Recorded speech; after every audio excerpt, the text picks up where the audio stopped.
പോസ്റ്ററൊക്കെ mobile ഉപയോഗിച്ചിട്ട് create ചെയ്യാനായിട്ടും അല്ലെങ്കിൽ ഒരു ബാനറൊക്കെ ക്രിയേറ്റ് ചെയ്യാനായിട്ട് ഉപയോഗിക്കുന്ന ഒരു ആപ്ലിക്കേഷനാണ് ഫോണ്ടോ എന്ന് പറഞ്ഞ ആപ്ലിക്കേഷൻ. ഇൻഷോട്ട് ഉപയോഗിച്ച് നമുക്ക് അത്യാവശ്യം കാര്യങ്ങളൊക്കെ എഡിറ്റ് ചെയ്യാം. പക്ഷെ ഫോണ്ടോയിൽ ഒരുപാട് ഫോണ്ടുകളും ടെക്സ്റ്റ് സ്റ്റൈലും ഒക്കെ മാറ്റാനായിട്ടൊക്കെ നമുക്ക് പറ്റും. ഇതാണ് application Fonto. Text on photos എന്ന് പറഞ്ഞുള്ള ഈ ഒരു ആപ്ലിക്കേഷൻ ഗൂഗിൾ പ്ലേ സ്റ്റോറിലുണ്ട്. ആപ്ലിക്കേഷൻ ഓപ്പൺ ആക്കുമ്പോൾ ഇങ്ങനെ ഒരു ഇന്റർഫേസാണ് വരുന്നത്. ഇതില് ഈ ഒരു ഓപ്ഷനിൽ നിന്ന് നമുക്ക് എഡിറ്റ് ചെയ്യേണ്ട, അതായത് ടെക്സ്റ്റ് ആഡ് ചെയ്യേണ്ട ഫോട്ടോയോ ഇമേജോ ആഡ് ചെയ്യാം. അല്ലെങ്കിൽ ഇവിടെ പ്ലെയിൻ ഇമേജസ് ഉണ്ട്. ഞാനൊരു ഉദാഹരണത്തിന് ഇതെടുക്കുന്നു. ഇനി ഇവിടെ ഈ ഒരു പെൻസിലിന്റെ ഒരു സിമ്പലിൽ ടൈപ്പ് ചെയ്യാം. ഫോണ്ട് എന്ന് പറഞ്ഞ ഓപ്ഷൻ ഉണ്ട്.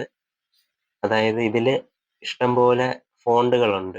ഇതിൽ സ്റ്റൈല് വളരെ ഡീറ്റെയിൽഡ് ആയിട്ട് തന്നെ കളറൊക്കെ ചേഞ്ച് ചെയ്യാം. സ്ട്രോക്ക് അല്ലെങ്കിൽ ഔട്ടറൊക്കെ നമുക്ക് കൊടുക്കാം. ഷാഡോ വേണമെങ്കിൽ കൊടുക്കാം. ബാക്ക്ഗ്രൗണ്ട് വേണമെന്നുണ്ടെങ്കിൽ ആഡ് ചെയ്യാം. സ്പേസിങ്, കർവിങ്, അങ്ങനെ ഓപ്ഷൻസ് ഉണ്ട്. പക്ഷെ മൈന്യൂട്ടായിട്ടൊക്കെ നീക്കാനായിട്ട് മൂവ് എന്ന് പറഞ്ഞ ഓപ്ഷൻ ഉണ്ട്. പിന്നെ ജസ്റ്റ് ഇതിന്റെ സൈസ് കൂട്ടാനും കുറയ്ക്കാനും ഒക്കെ പറ്റും. പിന്നെ ടിൽറ്റ് ഇങ്ങനെ നീക്കാനും ഒക്കെ. ഗാലറിയിലോട്ട് സേവ് ചെയ്യാനായിട്ട് ഈ ഒരു ഓപ്ഷനിൽ ഇത് ചെയ്തിട്ട് സേവ് ചെയ്യാവുന്നതാണ്.